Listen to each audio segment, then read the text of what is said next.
Warm welcome to all the near and dear ones. I am back with one more video on the orientation class of English aptitude. तो English aptitude की अगर basic understanding आपके पास है कि क्या aptitude होता है और इंग्लिश के एप्टीट्यूड में आपको कौन कौन से पैटर्न्स ऑफ क्वेश्चंस फेस करने हैं, तो आज चलो हम डिस्कस कर लेते हैं कि वोकैबुलरी के क्वेश्चंस को स्पेसिफिकली शब्दों पर जब क्वेश्चन बनेंगे, वर्ड पावर पर जब आपके क्वेश्चंस बनेंगे, आपकी डिक्शनरी पर जब क्वेश्चंस बनेंगे, तो कैसे उनको डील करना है। इस चीज में हम सिर्फ आज देखने जा रहे हैं वोकैबुलरी बिल्डिंग का एक छोटा सा बहुत इंपॉर्टेंट पार्ट, जिसको आप कतई नेग्लेक्ट नहीं कर सकते। अगर आपने ये क्लास अटेंड नहीं करी तो आगे वाली क्लासेस में थोड़े प्रॉब्लम्स आ सकते हैं। थोड़ा ध्यान से सुनना, जो भी मैं कहने जा रहा हूं वो शॉर्ट एंड प्रिसाइज में एग्जाम्पल के साथ समझाऊंगा। होना क्या है, वोकैबुलरी बिल्डिंग क्यों जरूरी है, पहले आप तो ये याद रखिए, क्योंकि any language is a divine composition of words. अगर हर लैंग्वेज के अंदर कोई चीज सेक्रेड या डिवाइन या आध्यात्मिक है तो वो एक कंपोजिशन है, किसका? वर्ड्स का। अगर वर्ड्स नहीं तो कंपोजिशन नहीं। कहने का मतलब, कुछ गहराइयों में जाएंगे तो वर्ड्स मतलब वोकैबुलरी, और वोकैबुलरी से मिलते जुलते ही आपके कहीं ना कहीं बन जाते हैं कंपोजिशन नाम के ग्रामर वाले सेंटेंसेस। सेंटेंसेस तभी तो बनेंगे, पैराग्राफ, एसेज, आर्टिकल्स, रिपोर्ट्स तभी तो बनेंगे जब आपके पास कंपोजिशन होगा, और वो कंपोजिशन भी किसका होगा? वोकैबुलरी का, वर्ड्स का होगा। तो चलो, सारे का मापा वाला कंपोजिशन नहीं पढ़ना है, आज हमको पढ़ना है इंग्लिश के कंपोजिशंस के कॉन्स्टिट्यूइंग फैक्टर्स, वर्ड्स कौन कौन से क्वेश्चन के फॉर्म में आपके सामने आ सकते हैं। Before starting that question part, इस पार्ट में आज मैं सिर्फ डिस्कस करने वाला हूं, जब आप कोई नया वर्ड देखेंगे, शायद लास्ट क्लास में, आने वाली क्लास में भी आपको अगर कोई मेरे द्वारा नया वर्ड मिलता है तो आपको उसको लाइफ लॉन्ग ओन करने के लिए कुछ 6 मंत्राज मैं आपको दे रहा हूं। ये 6 गुरु मंत्राज उतार लो अपने दिमाग में कि कभी भी कोई नया वर्ड आपके सामने आए तो आपको ये 6 काम उस पर करने हैं। आफ्टर दिस 6 वर्क्स, पहली बार लगेगा कि थोड़ा सा ट्रबलसम है, थोड़ा सा एग्जॉस्टिव है, थकान हो रही है कि सर क्या इतना लंबा चौड़ा काम दे दिया हमको एक एक वर्ड के लिए। बट माय फ्रेंड्स, अगर आपको उसको लाइफ लॉन्ग ओन करना है तो ये एक्चुअली कोई बड़ी सेक्रीफाइस नहीं है उसके लिए। न्यू वर्ड करने के लिए आपको वो 6 गुरु मंत्रास जो मैं देने जा रहा हूं वो कुछ ये वाले हैं। यस, तो स्पेलिंग, प्रोनाउंसिएशन, हम लोग बहुत डायरेक्टली क्या करते हैं, कोई नए वर्ड को देखते हैं उसके सबसे पहले मीनिंग पे चले जाते हैं। ऐसा नहीं करना है। अगर आपको उस वर्ड की स्पेलिंग ही याद नहीं है तो कैसे आप उसके मिस स्पेल वाले क्वेश्चंस को सॉल्व कर पाएंगे। बहुत बार होता है ऐसा, जब आपको ये भी नहीं पता होता कि वैक्यूम वर्ड कितना ज़्यादा हम फेमसली यूज़ करते हैं, लेकिन स्पेलिंग में CUM बहुत सारे स्टूडेंट्स लगा देते हैं, विच इज़ रॉन्ग। एक्चुअली इसकी स्पेलिंग नहीं होती CC, बोलने में सिर्फ CC होता है। तो जो स्पेलिंग है वो है CWM। और ये कितने स्टूडेंट्स गलतियां कर देते हैं, मैं रोज देखता रहता हूँ। अभी कल के ही एक इंस्टेंस है, एक्चुअली मैं अपने व्हाट्सएप ग्रुप्स पर और अपने व्हाट्सएप स्टेटस पर बहुत बार डाउट सॉल्विंग को डायरेक्टली पोस्ट कर देता हूँ, ताकि आपका भी अगर कोई सिमिलर डाउट हो तो हाथों हाथ सॉल्व हो सके। वेल, ये काम हम लोग अपने PC इंग्लिश टेलीग्राम चैनल पर भी कर सकते हैं, लेकिन अगर आप मेरे साथ व्हाट्सएप पे जुड़े रहेंगे तो कुछ अपडेट्स, डेली डोज आपको मिलता रहेगा। तो ऐसे ही कल एक स्टूडेंट ने मुझे एक कॉमन एरर दिखाया कि सर देखिए, आप इतना ऑलरेडी हम लोगों को इग्नाइट कर रहे हैं वर्ड्स को केयरफुल रहकर यूज़ करने से, और यहाँ पर आप ही का एक स्टूडेंट जो मेरे स्टेटस पर शो हो रहा था, उसने एक ब्यूटीफुल सीनरी वाली पिक्चर डाली स्टेटस पर, और नीचे लिखते हैं वो भाई साहब सीन। और इस सीन को लिखने के बाद वो क्या साबित करना चाह रहे हैं, शायद आप भी अब कहीं ना कहीं समझ गए होंगे। यस, वो लिखना चाह रहे थे सीन, लेकिन उन्होंने लिख क्या दिया, SEE सीन। अगर आप ऐसी छोटी छोटी सी मिस्टेक्स में अभी भी परेशान हैं तो थोड़ा सा याद रखना, ये सीन और ये सीन दोनों क्यों कंफ्यूज कर रहे हैं, क्योंकि ये दोनों नहीं, हिमांशु परियार नहीं, ये दोनों होमोफोन्स हैं, राइट। ये दोनों होमोफोन्स हैं, मतलब सेम साउंडिंग वर्ड्स, और कंफ्यूजन होना नेचुरल है। जो बिगिनर्स होते हैं इंग्लिश में या फिर जो इंटरमीडिएट लेवल पे पहुंच जाते हैं, वहां तक ये कंफ्यूजन्स नोटिस किए गए हैं। बड़े बड़े प्रोफेसर्स ऐसी मिस्टेक कर देते हैं जब वो कोई नॉर्मल वर्ड के साथ कोई मिस मैचिंग या फिर कोई सेम टोन वाले वर्ड्स को गलती से यूज कर बैठते हैं। और आपके साथ भी बहुत बार हुआ होगा कि आप स्क्रीन में जब धुंधुलापन आ रहा है तो आप बुलाते हैं अपने फ्रेंड को और बोलते हैं कि यार इसमें क्लियरिटी सही नहीं आ रही है। वेल, वो क्लियरिटी क्यों आ गया? क्योंकि दिमाग में क्लियर वर्ड बैठा हुआ है और आपने इटी लगा दिया क्वालिटी बनाने के लिए, जबकि the right word is clarity, not clarity. तो कहने का मतलब, मीनिंग पर डायरेक्ट जंप करना आप लोग आधा अधूरा काम करते हो। अगर कोई नया वर्ड आप देखते हो तो सबसे पहले उसको बिना देखे लिखने की प्रैक्टिस करो। जब तक उसको बिना देखे सही नहीं लिख सकते तो आप लोग आगे नहीं बढ़ेंगे। स्पेलिंग सबसे पहला टारगेट होना चाहिए हमारा मास्टर करने के लिए। फिर आप उसका प्रोनाउंसिएशन पे ध्यान दो कि कहीं आप सीन और सीन के प्रोनाउंसिएशन की वजह से कंफ्यूज तो नहीं हो रहे। तो हो सकता है बहुत बार इसमें जो सीन है और इसका जो सीन है उसमें बहुत स्लाइट डिफरेंसेस हों। गूगल पर और यूट्यूब पर आपको काफ़ी प्रोनाउंसिएशन वाले ऐप्स मिल जाएंगे, अदरवाइज हम तो आपके लिए हमेशा रेडी है। तो प्रोनाउंसिएशन कहने का मतलब प्रॉब्लम यहाँ पर भी आती है जब हम इसको प्रोनाउंसिएशन कह देते हैं। अगर आप वर्ड के उच्चारण वाले इंग्लिश के वर्ड का ही गलत उच्चारण कर देंगे, इससे बड़ी आयरनी नहीं हो सकती। आयरनी क्या होती है, धीरे धीरे ये आपका होमवर्क है, खुद ही समझना। ये एग्जाम में बहुत बार क्वेश्चन पूछा गया है। आयरॉनिकल, आयरनी क्या होती है, जब सोचा कुछ और होता है और अनएक्सपेक्टेडली हो जस्ट अपोजिट जाता है, राइट। आप सोच रहे थे कि भाई कम से कम प्रोनाउंसिएशन वर्ड की तो हम लोग प्रोनाउंसिएशन गलत नहीं करेंगे, लेकिन फिर भी लोग इसको प्रोनाउंसिएशन कह देते हैं। इससे बड़ी आयरनी क्या हो सकती है, राइट। आयरनी का एक छोटा सा एग्जांपल और समझना कि आप लोगों ने एक वर्ड सुना होगा, बड़ा को इंग्लिश में कहते हैं बिग। अब बिग वर्ड है कितने लेटर्स का, 3, और 3 लेटर्स का वर्ड का मीनिंग क्या है, बिग, मतलब बहुत बड़ा। तो एक छोटे वर्ड में इतना बड़ा मीनिंग समाया हुआ है, ये भी क्या है, आयरनी। वेल, आयरनी अगर समझ में आ गई हो तो स्पेलिंग और प्रोनाउंसिएशन आप सबसे पहले किसी भी वर्ड, नए वर्ड का टारगेट करिए। ओके, इसको आयरनी भी कहते हैं। आयरनी तो हम लोग इसलिए बोल देते हैं ताकि स्पेलिंग याद रह जाए, जबकि इसकी जो राइट प्रोनाउंसिएशन है वो है आयरनी। ऐसे ही मैं अगर आपसे पूछूं तो जल्दी से बताओ, ये वर्ड आपने सुना हो कभी? The word is GENRE। इसका प्रोनाउंसिएशन जरा बताएंगे मुझे, क्या हो सकता है? पॉज एंड प्ले, थोड़ी देर टाइम लीजिए, सोचिए और बताइए। Well, let me tell you, इसको जेनर नहीं बोलते हैं और इसको जेनरे तो कभी नहीं बोलेंगे, वरना आपके हालत जीन्स तक खराब हो जाएंगे, राइट। तो एक्चुअली इस वर्ड को हम बोलते हैं genre. The word is genre, ज सा वाला साउंड है, genre. And genre is a category, a classification in different varieties. Varieties में जब हम क्लासिफिकेशन कर देते हैं उसको जॉनरा कहते हैं। आप लोगों ने हमेशा देखा होगा प्लेलिस्ट्स के अंदर, जब आप म्यूजिक प्लेलिस्ट चलाते हैं तो जॉनरा वर्ड हमेशा वहां पे प्रेजेंट होता है। अब बात कर लेते हैं हम लोग मीनिंग की। ये गलत नहीं है कि आप मीनिंग डायरेक्ट देखते हैं, पर आपकी अप्रोच बहुत डायरेक्ट हो जाती है, इससे आप शॉर्टकट में निकल रहे हैं। अगर आपको लाइफ लॉन्ग उस वर्ड को याद रखना है, सो सॉरी, आप उसका करेक्ट यूज कभी भी नहीं समझ पाएंगे। तो स्पेलिंग और प्रोनाउंसिएशन के बाद अब हम बात कर लेते हैं मीनिंग की, जिसमें भी आपको 2 तरीके के मीनिंग हमेशा याद रखने हैं। एक जो होता है उसका डायरेक्ट मीनिंग, जो डिक्शनरी भी दे देती है, तो डिक्शनरी जो उस वर्ड का मीनिंग देगी वो होगा डायरेक्ट मीनिंग। और जो उस वर्ड का कॉन्टेक्सचुअल मीनिंग होगा, मतलब जो यूजेबल मीनिंग होगा, जिसको हम डिराइव्ड मीनिंग भी कहते हैं, वो सिर्फ डिक्शनरी नहीं, वो आपके सेंसिबल पार्ट्स आपको देंगे। आपको कॉमन सेंस बताएगा कि डोंट क्रो में crow is not a bird, crow वहां पर है नॉइज करने के लिए एक वर्ब, राइट। मेरी बात समझ में आ रही है? वर्ब बोलता हूं तो आपको याद आ जाना चाहिए कि हम कैटेगरीज की बात कर रहे हैं। तो नाउन, वर्ब, एडजेक्टिव, ये सिर्फ ग्रामर में पढ़ने के लिए कोई 3 टॉपिक नहीं है, इनके अंदर बहुत सारा वोकैबुलरी समाया हुआ है। कहने का मतलब, अगर मैं क्रो इज अ बर्ड बोलता हूं तो क्रो एक नाउन है, द नेम ऑफ समथिंग। लेकिन अगर मैं बोलता हूं डोंट क्रो तो ये एक एक्शन बन जाता है, जिसमें मतलब निकला डोंट मेक नॉइस। तो मेक नॉइस जैसा ही एक वर्ड हमने यूज किया है, क्रो।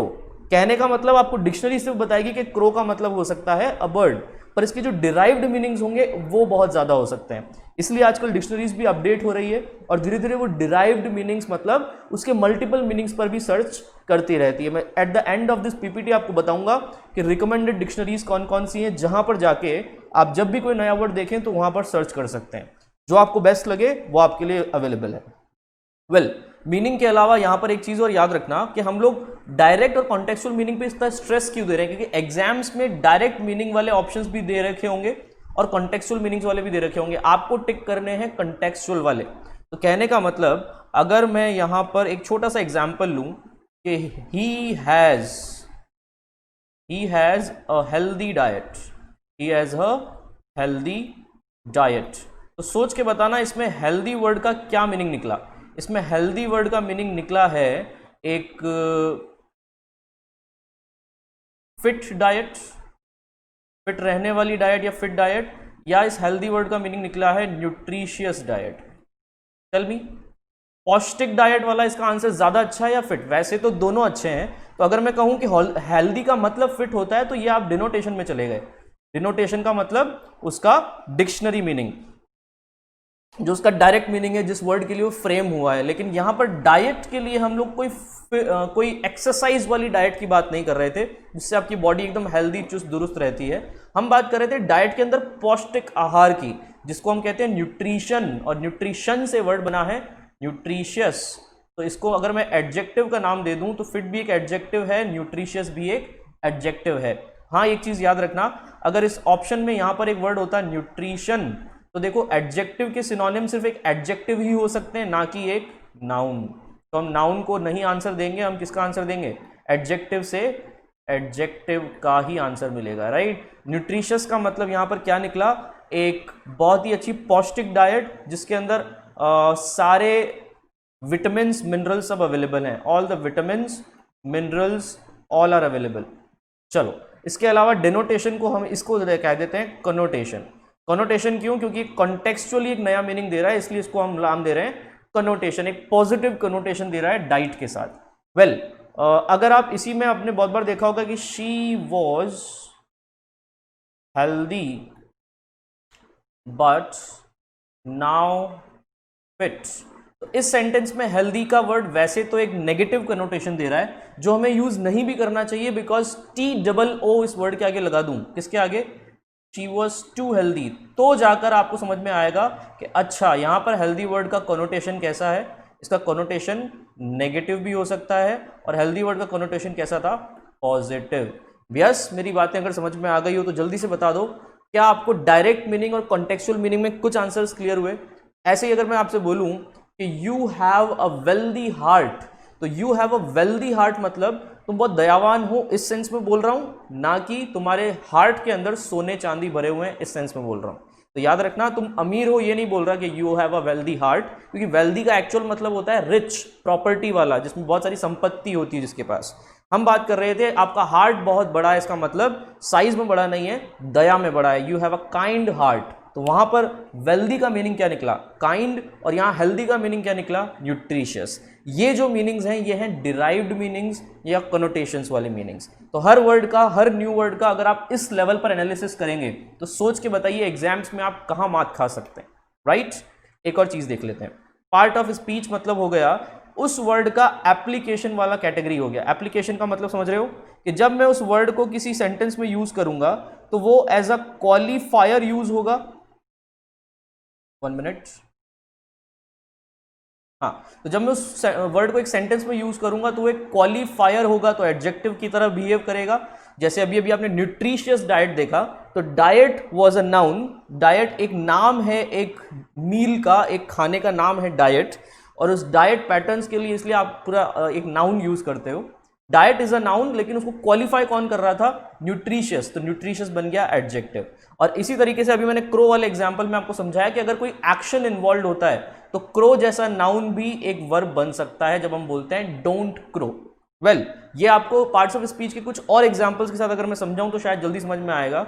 जब आप एक बहुत नॉर्मल से वर्ड की बात करते हैं, द वर्ड इज प्योर, तो प्योर वर्ड कैसे यूज होता है ये एग्जाम्पल में कौन बता पाएगा? इसका part of speech. Pure word का मीनिंग तो सबको पता है कि स्वच्छ, लेकिन ये काम कैसे आता है? अब इस एग्जाम्पल को देखिए कि जब मैं बोलूंगा तो वाटर इज प्योर, और वाटर के साथ मान लो अगर मैं क्वेश्चन में डाल देता हूं हैज, तो क्या यहां पर प्योर की जगह कोई नया वर्ड आना चाहिए? एंड दैट इज वाटर के अंदर बात वही है, कहने का तरीका नया है। पहले हम कह रहे थे पानी साफ है, अब हम कह रहे हैं पानी में स्वच्छता है। तो प्योर वर्ड के साथ लगा देंगे हम एक क्वालिटी वाला वर्ड, तो क्वालिटी वाला सफिक्स होता है ITY, तो वर्ड क्या बन गया? Water has purity. तो अगर प्योर जस्ट अ क्वालिफायर था वाटर का, प्योर वाटर का क्या था? क्वालिफायर, तो वाटर के अंदर अब कोई क्वालिफायर नहीं है, अब पूरा की पूरी एक प्रॉपर्टी है, प्रॉपर्टी का नाम भी है। वो नाम क्या है? नाउन। तो यहां पर वाटर और प्योरिटी दोनों नाउन है, लेकिन इसमें वाटर नाउन था और ये प्योर क्या था? एडजेक्टिव। ऐसे ही आपने एक और चीज सुनी होगी, ओके, ऐसे आपने एक और चीज सुनी होगी कि प्योरीफाई। अभी अभी आपने एक वर्ड देखा प्योर, जो कि एक एडजेक्टिव था, प्योरिटी जो कि एक नाउन था, एक नेम ऑफ सम प्रॉपर्टी, वो एक नेम था उस वाटर की मेजरमेंट का, जिसको आप मेजरमेंट करते हो प्योर कितना है या कितना नहीं है, तो ऑब्वियसली वो नेम हो गया उस मेजरमेंट का, और नेम बनते ही उसको हम क्या बोलते हैं, नाउन। अगर वो एक क्वालिफायर है किसी और चीज़ के लिए, उसकी एट्रीब्यूट्स बताता है, तो हम उसको एडजेक्टिव बोलते हैं, लेकिन प्योरीफाई है तो हम उसको बोलेंगे वर्ब। मैं पार्ट्स ऑफ स्पीच की डिटेल्ड क्लास लूंगा ग्रामर के सेक्शंस में, डोंट वरी। प्योरीफाई को वर्ब क्यों बोला, क्योंकि ज़्यादातर आपने देखा होगा क्लैरिफाई, प्योरीफाई, स्पेसिफाई, राइट, ड्रामेटिफाई, ये सारे वर्ड्स में IFY का मतलब ये वर्ब सफिक्स है जो कोई एक्शन करवाता है। तो मान लो आपने एक वर्ड सुना हो, the aqua guard is a purifier, वो प्योरीफायर यहीं से तो बना है कि मैं इसमें ER लगा दूंगा तो काम करने वाला बन जाएगा, और बिना ER के सिर्फ एक काम रह जाएगा। तो याद रखना, प्योरीफाई एक काम है, काम करने के लिए एक वर्ड बना रखा है हमने, और प्योरिटी एक नाम है, राइट, ये उन सब का एक विशेषण है। तो ये विशेषण हो गया, हिंदी में बोलते हैं विशेषण। और फाइनली अगर मैं वापस इसमें ER लगा देता हूं तो क्या बन जाता है, एक इंस्ट्रूमेंट। एक्वागार्ड एक तरह का इंस्ट्रूमेंट ही तो है जो पानी की सफाई कर रहा है। इवन आपके घर पे जो एक कपड़ा लगाकर आप पानी छानते हैं कभी कभार, या नेट लगाकर, वो नेट और कपड़ा, वो क्लॉथ भी क्या है, प्योरीफायर, क्योंकि वो पानी छानने का या साफ करने का काम करने वाला है, राइट। तो काम करने वाले ज़्यादातर हम ER लगाकर समझा सकते हैं, जैसे सेंड को करने वाले को हम बोलते हैं सेंडर, रिसीव को करने वाले को रिसीवर। अगर मैं बात करूं राइट करने वाले को राइटर, रीड करने वाले को रीडर, राइट, कुक करने वाले को, यहां पर ध्यान रखना, कुक करने वाले को जरूरी नहीं हर वर्ड में ER लग जाए, कुक करने वाले को हम कुक ही बोलेंगे। अगर वो पैसे लेने लग जाएं तो शेफ बोलेंगे, लेकिन अगर नॉर्मल कुकिंग और प्रोफेशनल कुकिंग से परे जाकर हम इंस्ट्रूमेंट की बात करें तो एक ऐसा इंस्ट्रूमेंट भी है जो सीटी मार मार के कुक करता है, और उसको हम बोलेंगे कुकर। क्योंकि कुकर वर्ड ऑलरेडी एक स्पेसिफाइड वर्ड है, इसलिए हम लोगों ने खाना पकाने वाले के लिए ER नहीं लगाया, वरना उन दोनों में कंफ्यूजन हो जाते हैं, राइट। तो सीटी बजाने वाला है कुकर, लेकिन मॉम जो आपके घर पे खाना बनाने वाली वो कौन है, कुक।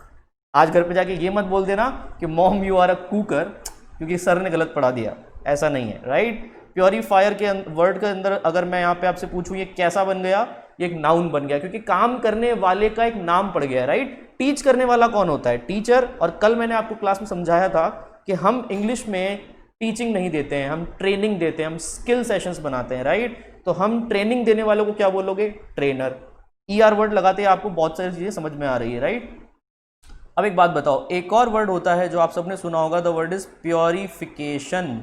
और प्योरिफिकेशन प्योरीफाई करने वाला नहीं है, उस पूरे प्रोसेस का नाम ही प्योरिफिकेशन है। जैसे एजुकेट करने के प्रोसेस को हम बोलते हैं एजुकेशन, राइट। यस, अमेरिकन उसको बोलते हैं एडुकेशन, और हाल फिलहाल आप इंडिया में रहते हैं, ब्रिटिश इंग्लिश फॉलो करते हैं, तो आपके लिए लीगली जो सही है वो है एजुकेशन, उसी को चलने दीजिए, ट्रेंड में मत फंसिए।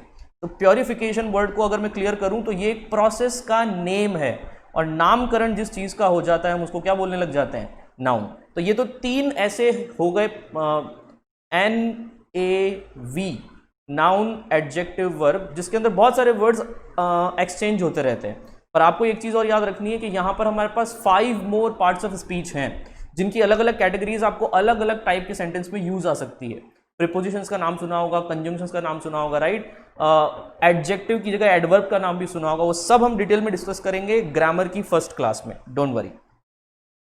तो चलो अब बात कर लेते हैं हम लोग रिलेटेबल सेंटेंस की। अब रिलेटेबल सेंटेंस का मतलब ये है कि जब आप उस नए वर्ड की spelling, pronunciation, meaning, part of speech सब देख चुके हैं, तो शायद अब जो सबसे इंपॉर्टेंट चीज बच रही है वो है उसको अप्लाई कर देखो और उसका एक सेंटेंस याद रखो। ये मेरी पर्सनल फेवरेट ट्रिक है, जिससे मैं बहुत जल्दी कोई वर्ड याद रखने के लिए ईजी रह जाता है। इसको देखने की कोशिश करिए कि मान लो आज मैं आपको एक नया वर्ड देता हूं, द वर्ड इज वोग। क्या वर्ड है, वोग।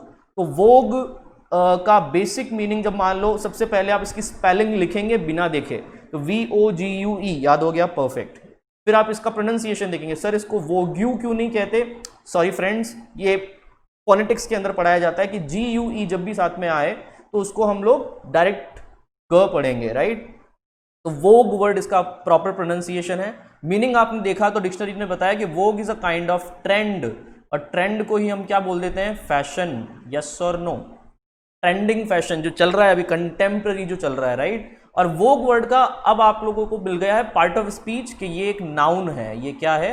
नाउन, क्योंकि ये नामकरण हो चुका है एक चलन का, एक चलन में चलने वाली चीजों का एक नामकरण हो चुका है, राइट।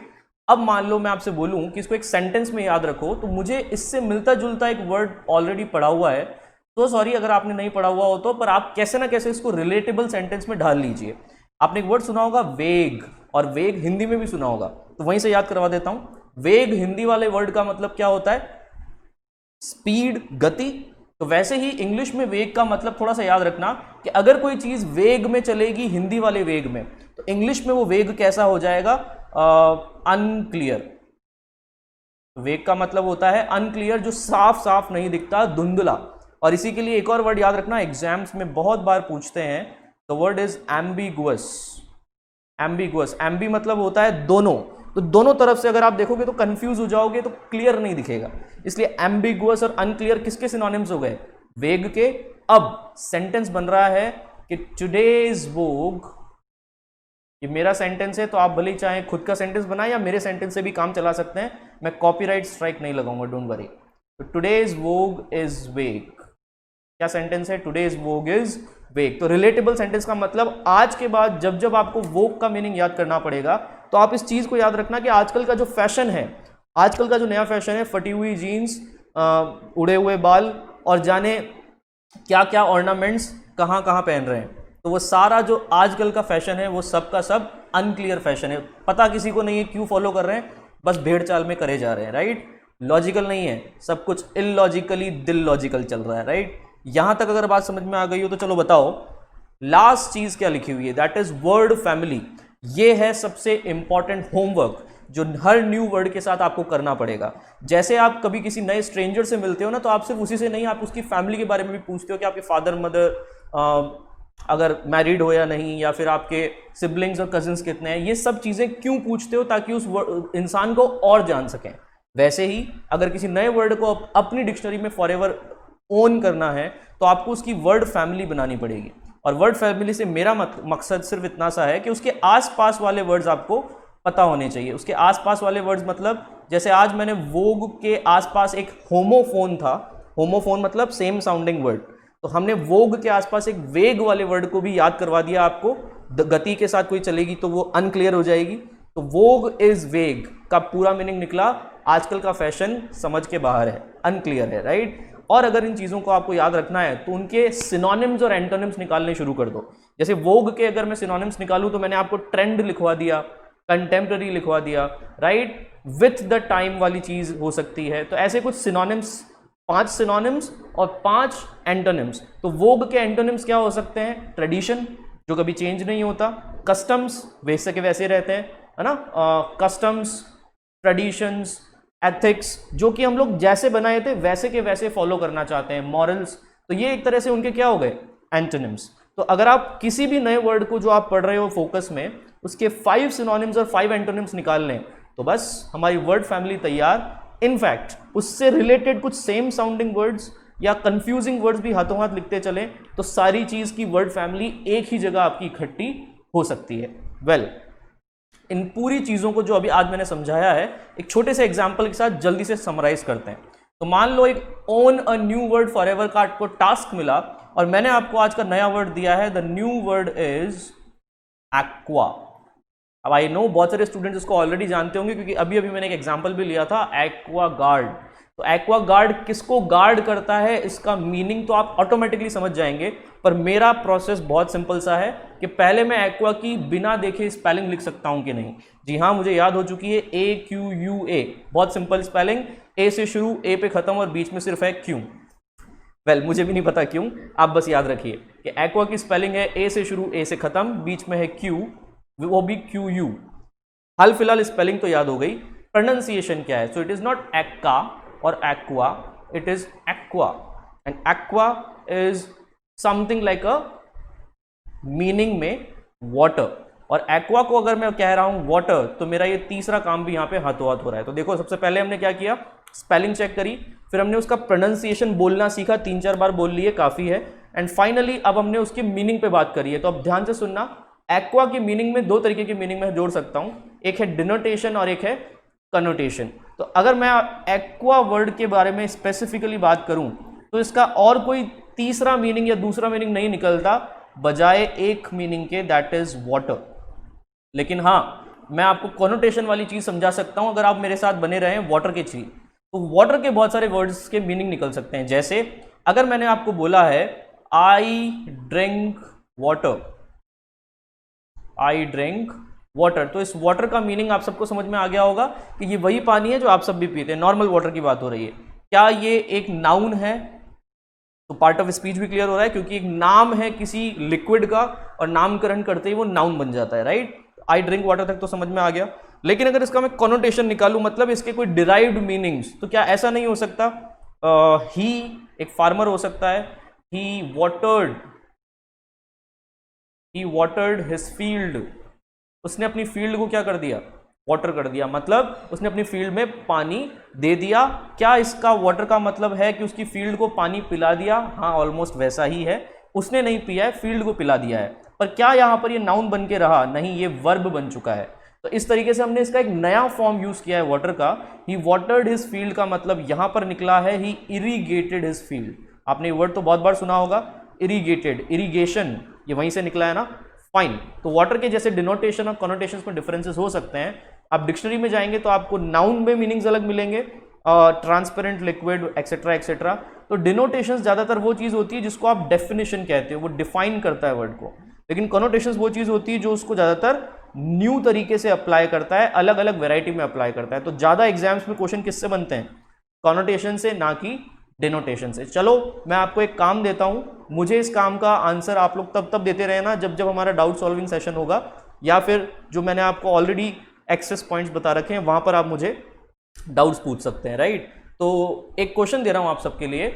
जैसे मैंने आपको बताया था डोंट क्रो का मतलब डोंट मेक नॉइज, वैसे मान लो एग्जाम में आकर आपको कोई बोलता है हे डोंट एप। 100% ये एक इंग्लिश का टीचर है, लेकिन फिर भी वो आपको कुछ समझाना चाह रहा है जो शायद आप समझ नहीं पा रहे हैं। डोंट एप का क्या मीनिंग होता है, लिखकर जरूर बताना जब जब हम एग्जाम्स में डिस्कस करेंगे। Well, own a new word forever का अगर आप 3 बात समझ चुके हैं कि मीनिंग कैसे निकालना है, प्रोनाउंसिएशन, स्पेलिंग कैसे याद करनी है, तो फाइनली अब बात कर लेते हैं पार्ट ऑफ स्पीच की। अभी मैंने डिस्कस किया है कि एक्वा का मीनिंग एक्चुअली क्या था? वाटर। तो इट इज 100% अ नाउन। अब आपने सुना होगा एक्वाफिना, तो एक्वाफिना में वहां पर वो किसको फाइन बता रहे हैं? फिना मीन्स फाइन मान लेते हैं, तो किसको फाइन बता रहे हैं? वाटर को, राइट। तो वाटर, एक्वाफिना के अलावा एक्वा को आप एक्वा गार्ड में भी यूज कर रहे थे। जो गार्ड गार्ड किसको कर रहा था? वो एक्वा गार्ड एक्वा को, दैट इज वाटर को। तो यहां पर पार्ट ऑफ स्पीच 100% एक नेम आएगा और कुछ हो ही नहीं सकता, राइट। हाँ, पार्ट ऑफ स्पीच वाटर के बहुत सारे अलग अलग हो सकते हैं, वर्ब और नाउन, वो मैंने आपको बता दिया है। फाइन, अब बात कर लेते हैं रिलेटेबल सेंटेंस की, the favourite part of mind, जिससे वर्ड फॉरएवर याद होने के चांसेस बहुत बढ़ जाते हैं। एक चीज बताऊं आपको, एक सीक्रेट फैक्ट, किसी भी वर्ड को 13 टाइम्स, कितना टाइम्स? 13 टाइम्स जब तक आप ऑटोमेटिकली रिवाइज नहीं कर लेते, वो आपकी फॉरएवर डिक्शनरी में बनता ही नहीं है। वो एक पार्शियल डिक्शनरी में जरूर आ जाता है कुछ दिनों के लिए, इसलिए आप बहुत बार बोलते भी हैं कि सर मुझे कुछ दिनों के लिए वो वर्ड याद रहता है, फिर मैं भूल जाता हूं। अरे तो काम पूरा नहीं कर रहे हो तो कैसे याद रहेगा? आप लोग उसका रिलेटेबल सेंटेंस बनाओ, उसके वर्ड फैमिली बनाओ, तो आसपास के एसोसिएशन से आपको मौके मिलेंगे उस वर्ड को फिर से रिकॉल करने के। तो मान लो आज एक्वा वर्ड के साथ मैंने एक्वाफिना आपको बता दिया, जब जब पानी की बोतल लोगे आप एक्वाफिना अपने हाथों में, तो शायद एक्वा पढ़ा हुआ याद आएगा कि हाँ हिमांशु सर ने बताया था एक्वा मतलब वाटर। वेल, रिलेटेबल सेंटेंस अगर मैं एक्वा पर ही बनाना चाहूं तो I need aqua immediately, right. मुझे इमीजिएटली एक्वा चाहिए, so it means I need water immediately, right. चलो आगे देखते हैं। अगर मैं इसकी वर्ड फैमिली की बात करूं तो बहुत अच्छे अच्छे वर्ड्स हो सकते हैं एक्वा से आसपास। आप सबने सुना होगा एक इलेक्ट्रिसिटी होती है जो पानी से बनती है, क्या नाम है उस इलेक्ट्रिसिटी का? सोच के बताना एक बार। एक्वा की जगह एक और नाम है जो एच से शुरू होता है, हिमांशु नहीं, बार बार हिमांशु पे आ जाते हो, वो एच से नाम जो शुरू होता है उसका नाम है हाइड्रो, राइट। हाइड्रो कोई वर्ड तो नहीं है, लेकिन एक रूट वर्ड कह सकते हो, जो आगे पीछे किसी वर्ड के साथ जुड़ जाए तो वो एक इंग्लिश का वर्ड बन जाएगा। Hydro electricity, hydro power plants, right, hydro एक और वर्ड याद रखना, हाइड्रो, ये वाटर से क्यों रिलेटेड है, क्योंकि वाटर के अंदर आपने नाम सुना होगा H2O। तो जब जब मैं बोलूंगा आई नीड H2O, तो H2O का मतलब हो गया आई नीड वाटर। ये केमिकल कंपाउंड का फॉर्मूला है जो वाटर के मॉलिक्यूल्स में होता है, 2 हाइड्रोजन और 1 ऑक्सीजन। अब ज़्यादा डिटेल में नहीं जाऊंगा वरना साइंस वालों को मज़ा आ जाएगा और कॉमर्स वाले परेशान हो जाएंगे। वेल, एक्वा हाइड्रो H2O अगर इसके सिनोनिम्स हैं तो इसका एक और सिनोनिम आपको याद रखना है, दैट इज एडम्स एल, और एडम्स एल की जगह इसको एडम्स वाइन भी कहते हैं। अब इसके पीछे एक मुहावरा हो सकता है, लेकिन ये एक फ्रेजल मीनिंग है एक्वा का। तो जब जब आप इसको वाटर कहने की कोशिश करें, थोड़ा याद रखें कि वाटर के कितने सारे सिनोनिम्स आज हमने ऑलरेडी डिस्कस कर लिए हैं, ऑलमोस्ट 4 सिनोनिम्स। अब इस वर्ड फैमिली को कहीं नोटबुक में लिख लो और फॉरएवर याद कर लो। जब जब पन्ने पलटोगे you will give yourself more chances कि 13 टाइम्स हो जाएंगे, और 13 टाइम्स होते ही वो पन्ना पलटने की वापस ज़रूरत कभी नहीं पड़ेगी। वेल, वर्ड फैमिली अगर आपकी क्लियर हो गई हो। अच्छा, ये एडम्स एल और वाइन के पीछे की स्टोरी जाननी है क्या? जाननी तो है, तो ध्यान से सुनना। एडम हमारे वो फर्स्ट ह्यूमन बीइंग थे जो बिब्लिकल स्टडीज़ में, मतलब बाइबल की स्टडीज़ में, क्रिश्चियंस की स्टडी में सबसे पहले इंसान जो हमारे हिंदू कल्चर में हम मानते हैं मनु और श्रद्धा, तो वहाँ पर माना जाता था एडम एंड ईव को। एडम और ईव हमारे सबके ह्यूमन सोसाइटी के सबसे पहले पेरेंट्स हुआ करते थे, राइट। तो उन लोगों ने क्या किया, पूरी सोसाइटी को एक तरह से बसाया, प्रलय से बचाया, और फाइनली हम लोगों को ह्यूमन सिविलाइजेशन को एक नया बर्थ दिया। तो वो हमारे लिए गॉड से कम नहीं है, राइट। तो इसलिए आप लोगों ने सुना होगा मनुष्य, मनुष्य मनु की संतानें थी, इसलिए हम सबको क्या बोला जाता है, ह्यूमंस को हिंदी में क्या बोला जाता है, मनुष्य। तो हमारा हिंदी वाला मनु इंग्लिश में क्या कहलाता है, एडम। अब एडम क्योंकि नो लेस देन गॉड है, तो एडम को क्रिश्चियंस या गॉड को क्रिश्चियंस वाइन चढ़ाते हैं एज अ ऑफरिंग। जैसे हम लोग नारियल वगैरह चढ़ाते हैं उनको खुश करने के लिए, वैसे वो वाइन भी चढ़ाते हैं। अब हुआ ये कि एडम के ज़माने में वाइन पीने के लिए बनी नहीं थी और ऐसी कोई सोर्सेज नहीं थे, तो एडम के ज़माने में उनके लिए जो वाइन थी वो कौन थी, सिर्फ वाटर। ओनली वाटर ही पीने के लिए था और कुछ नहीं था। तो एडम के पास क्योंकि पीने के लिए सिर्फ वाटर था, तो एडम की वाइन या एडम का एल एक्चुअली किसको रेफर कर दिया गया है, वाटर को। तो एग्जाम में याद रखना या फिर अपनी क्लासरूम में भी याद रखना, कभी टीचर से मांग मत बैठना कि मैम मुझे वाइन चाहिए, मैम समझे नहीं, एडम्स वाइन चाहिए। ऐसी आपकी नोटोरिटी, ऐसी आपकी नॉटीनेस भारी पड़ सकती है, रेस्टिगेट हो जाओगे। वाइन के नाम पे बेचारा बोल तो रहा था एडम्स वाइन, लोगों ने गलत समझ लिया। वेल, एक चीज़ और बता दूं, हम लोग जब भी कोई नया वर्ड पढ़ते हैं ना तो उसको यूज़ करने से कतराते इसलिए क्योंकि आसपास के लोग क्या कहेंगे। सबसे बड़ा रोग क्या कहेंगे लोग, संदीप माहेश्वरी सब सुनते हैं, आई नो दैट। लेकिन इस पूरे फैक्ट में बहुत इंपॉर्टेंट बात याद रखना कि जब भी आप कोई नया वर्ड पढ़ते हो तो टेंशन लेने का नहीं है, टेंशन देने का। आज आपने कोई नया वर्ड पढ़ा, ये आपकी अचीवमेंट है। बैठे बैठे घर पे खर्राटे मारते हुए किसी ने कोई नया वर्ड नहीं पढ़ा है, आपने इस वीडियो को क्लिक कर कर देखने की कोशिश की, अपनी आंखों को जलाया है, तब जाकर आपको पता लगा है कि हाँ आज मुझे एडम्स वाइन का एक नया मीनिंग मिला है। तो जाओ आज घर पर फोड़ दो इस वर्ड को कि dad I need Adam's wine. देखते हैं क्या होता है, मुझे फीडबैक जरूर देना, राइट। टेंशन लेने का नहीं, देने का। हो सकता है वो आपको 2 झापड़ दे दें, लेकिन आप उनको टेंशन लेंगे नहीं, देंगे ही सही। उनको भी एक बार सोचने दो कि क्या बोल के गया आज एडम्स वाइन। जिस दिन उनको पता लग गया शायद प्यार भी करें। बहुत अच्छे अच्छे वर्ड्स पढ़ रहे हो आजकल, राइट। तो रिकमेंडेड डिक्शनरीज कौन कौन सी हो सकती है इन सारे नए नए वर्ड्स की एक और अच्छी स्टडी करने के लिए। आजकल की हर डिक्शनरी में पार्ट ऑफ स्पीच आपको मिल जाएगा, प्रोनाउंसिएशन के लिए एक स्पीकर मिल जाएगा, उस स्पीकर पर क्लिक करना, वो बोलेगी और जो वो बोल रही है उसको आप प्रोनाउंसिएशन मान सकते हो, राइट। तो part of speech, pronunciation, spelling आपके सामने लिखी हुई रहती है, सजेशंस में भी आ जाती है अगर आप गलत लिख रहे हो तो।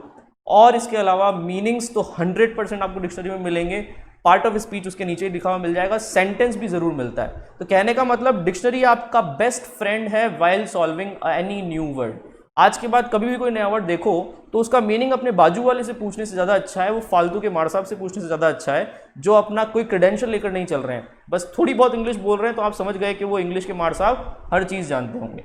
अगर उन्होंने 6-7 साल इस फील्ड में इंग्लिश पढ़ा कर अपना एक्सपीरियंस बनाया है, जैसे आपके सामने भी एक हिमांशु परियार खड़े हैं, तो उनको पूछने में फिर भी थोड़ी सी लॉयल्टीज़ हैं। लेकिन मैं हमेशा कहता हूं अपने स्टूडेंट्स को कि जो भी तुम मुझसे पूछते हो तुमको पूरा हक है उस पर डाउट करने का। डिक्शनरी पर जाओ, क्रॉस चेक करो, अगर 4-5 बार ये प्रोसेस करने के बाद तुमको समझ में आया कि हिमांशु सर ने जो बोला था डिक्शनरी में भी ऑलमोस्ट वही लिखा हुआ है, तो आप मुझ पर ब्लाइंड फेथ करना इनफैक्ट ब्लाइंड नहीं, एक ओपन आई वाला फेथ करना स्टार्ट कर सकते हैं, राइट। तो रिकमेंडेड डिक्शनरीज कौन कौन सी हैं, जैसे मरियम वेबस्टर एक इंटरनेशनल डिक्शनरी है, इंग्लिश टू इंग्लिश है, जिसमें इंग्लिश के वर्ड्स का मीनिंग इंग्लिश में ही मिलेगा।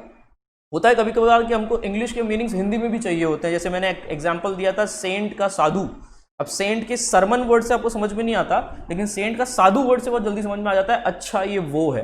तो इसलिए आप लोगों को वर्ड वेब और मरियम वेबस्टर के साथ साथ एक हिंद खोज की डिक्शनरी भी इंस्टॉल कर लेनी चाहिए। Well my personal favourite is, इन चारों में से अगर आप एक डिटेल्ड एनालिसिस चाहते हैं तो डिक्ट बॉक्स में ऑल इन वन डिक्शनरी, इसमें सब मिल जाएगा। लेकिन जो मेरा पर्सनल फेवरेट है, जो मुझे हैंडी लगता है यूज़ करने में, डिक्ट बॉक्स थोड़ा सा कॉम्प्लेक्स लगता है। तो आप लोग हैंडी यूज़ करना है तो वर्ड वेब यूज़ करिए इंग्लिश टू इंग्लिश के लिए, और हिंदी टू इंग्लिश के लिए हिंद खोज। मैंने अपने मोबाइल में ये दोनों इंस्टॉल कर रखे हैं, और मैं हमेशा जब भी कोई नया वर्ड होता है तो इन पर सर्च करके उसकी वर्ड फैमिली, उसका डेफिनेशन, उसका प्रोनाउंसिएशन, उसका स्पीकिंग स्ट्रेटजी, सेंटेंस सबसे इंपॉर्टेंट, ये सब देख लेता हूँ। आपको भी अगर ये करना आ गया, आप लोग कब मेरी जगह खड़े होंगे, नो आइडिया, राइट। एक और डिक्शनरी है जो बहुत काम की डिक्शनरी है, और इसको तो आप अपने हाथ से जाने ही नहीं देंगे, बहुत यूजफुल लेकिन फ्री, और इस डिक्शनरी का नाम है HP sir, Himanshu Parihar sir. आपकी क्लास जब मेरे साथ लाइव चलेगी, we are dying for that, पर मान लो हम लोग किसी दिन मिल गए और आप मेरी क्लास में बैठे हुए हो, तो क्लास के अंदर कम से कम बात करते हुए तो आपको और कोई डिक्शनरी खोलने की जरूरत नहीं है, क्योंकि 6-7 साल इंग्लिश पढ़ाते पढ़ाते हमने यही तो सीखा है, कैसे आपको आपका बेस्ट एक्सप्लेनेशन दिया जाए जो एक मशीन या रोबोट नहीं दे सकता। ह्यूमन कनेक्शन से हम ह्यूमन अंडरस्टैंडिंग पर बात कर सकते हैं, राइट। तो HP सर के डाउट्स अगर आपको और सुनने हैं और पूछने हैं, जो मुझे रोज कम से कम 10-15 डाउट्स आते हैं, उनके आंसर्स भी मैं मिडनाइट तक दे देता हूँ। तो PC इंग्लिश एक नया चैनल बनाया मैंने टेलीग्राम पर, ये सारे डाउट्स आप वहां डाइवर्ट कर दीजिए, I will try to answer each one of them as soon as possible. तो here is a to do work at your home, और आज मैं आपको एक वर्ड दे रहा हूं आपके घर के लिए। आपको हर क्लास में टू डू एट होम के नाम पर एक 5-10 मिनट का काम मिलेगा। If you are really interested and serious about learning English and cracking English in exams, तो ये काम आपको जरूर करना चाहिए।